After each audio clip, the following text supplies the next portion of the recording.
Now, commentators used to really knock Donald Trump. You know, so divisive, he preaches such hate.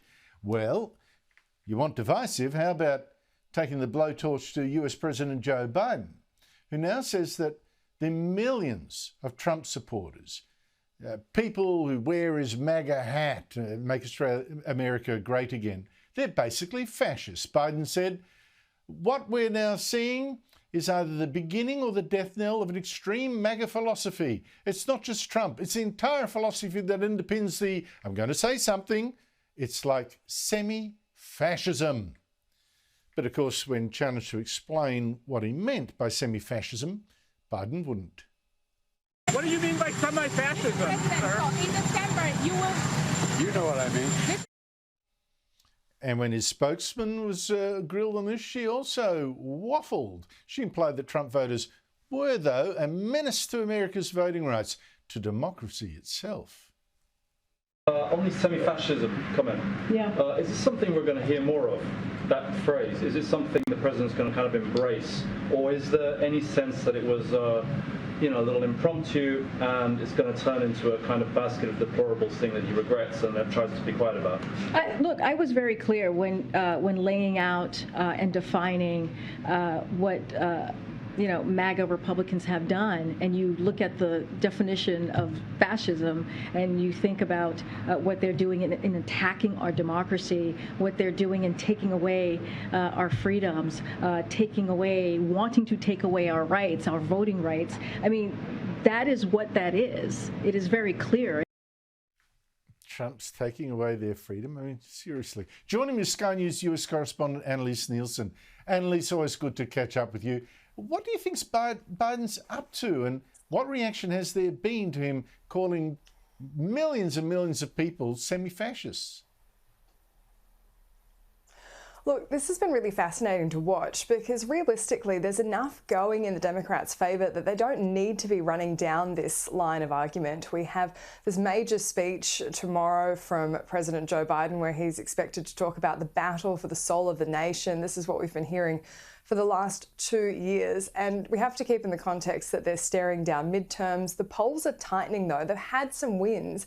And so they could be focusing on other things, but they are going back to this Trump argument. And I think it all comes back to the idea that the Democrats think their best chance of winning at midterms, their best chance of winning in 2024 is if Trump comes back.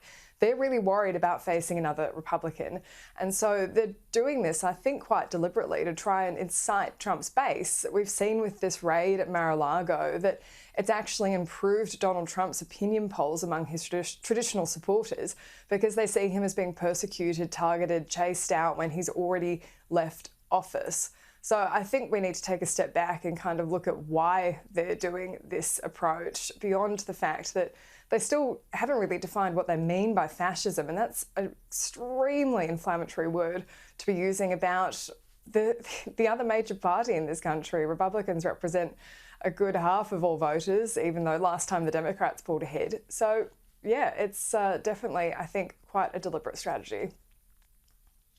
I think that's a very astute comment because Biden's recovery in the polls and the Democrats' wider recovery in the polls coming up to the midterm elections has coincided with Trump sucking the oxygen out of the room, as I've said before, with this raid, the raid on Mar-a-Lago on his home for the stolen documents.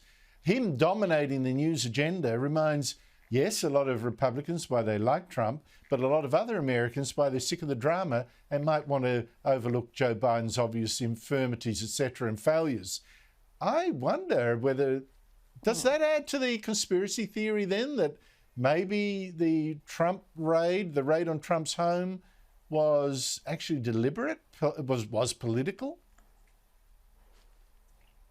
Look, I don't want to get the tinfoil hat on, but DC is a very small place, and this was a very drawn-out process. So a lot of, I mean, I find it pretty unbelievable that people in the tighter circles of DC power wouldn't have known that this was coming. And this was a long discussion around Donald Trump and how he handled documents. This was still being widely reported on when he was in office. It didn't grab headlines because there was so much else going on, but there were stories about how they had to hire someone specific to follow him around because he'd tear up things, and everything the president marks is supposed to go to the National Archives, that there were complaints.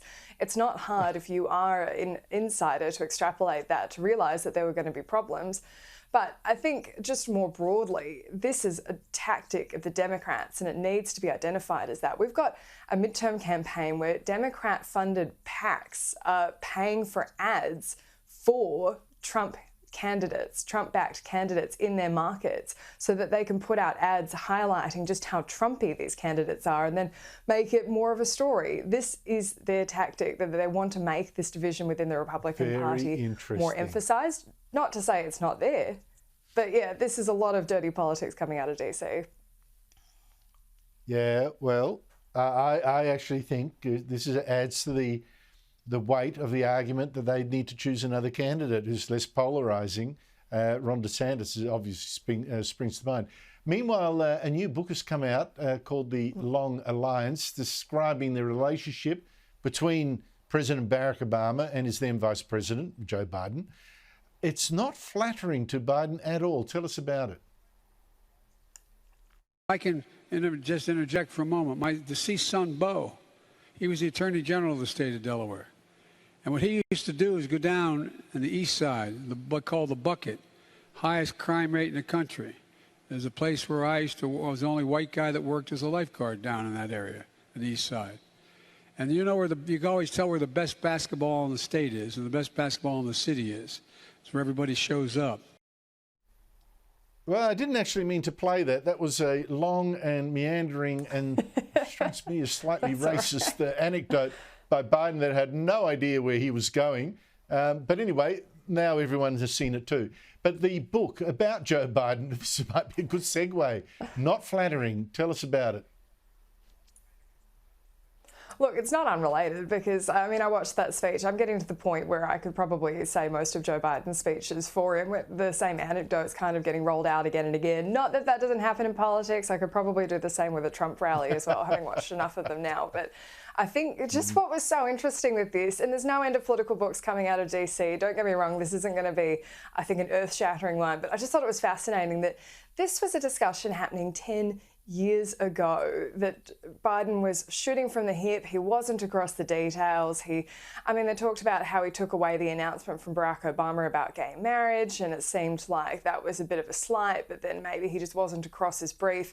This was a commentary happening way before he was running for president in the last election, and now we see, that speech, I lost track of how many times he kept saying, "It's no joke."